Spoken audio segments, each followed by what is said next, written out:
lira. Here's the money. What are you going to do with it? It's £10, just about $15, $16.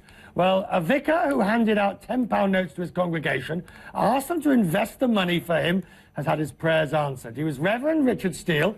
He distributed £550, 55 of these, around $800. The hope was the churchgoers would help him raise money for repairs at his parish church in West Yorkshire, a part of the world I know well, having lived there. They didn't let him down, the parishioners.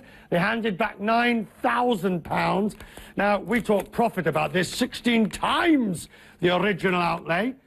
The Reverend Richard Steele joins me now. Congratulations, I tell you. Please come and present the programme. With that sort of investment advice, you are well on your way to do it. What sort of things did they do with the money?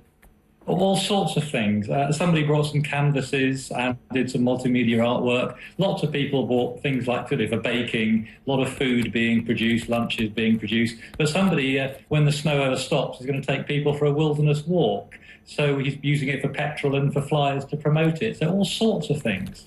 Not only do you get the money, and I suspect you probably still need quite a bit more before a little bit more, to yes. do the roof. Not only do you do that, but you also gain that sense of community, don't you?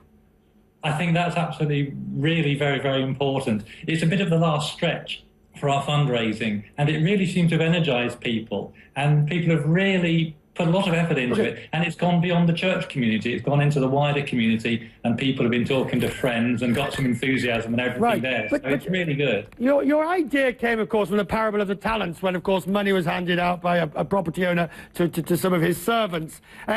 People must have thought you were barking mad, pardon me saying so, when you did this, and they must have thought you were kissing goodbye to 550 good pounds.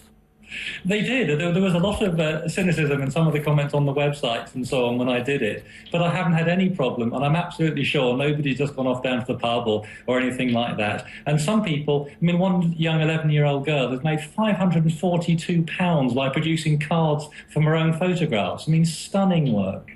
What did your bishop say when you told him, or before you were about to do this? Did he sort of give you that ecclesiastical equivalent of, I hope you know what you're doing, young man? Well, I didn't tell my bishop before I did it. I just did it, and then he congratulated me afterwards. Reverend, thank you for joining us. A wonderful idea. Thank you very much. There's a tenner from me on its way to you. Thank you. In the post. post. You very much. Thank you. See what we can see. What I'd like to have invested it in on the market, but I think actually the church roof probably needs it more as a £10 note than anything. And frankly, if I was investing it, we'd lose the lot, because if I could invest it in the market, I wouldn't be sitting here.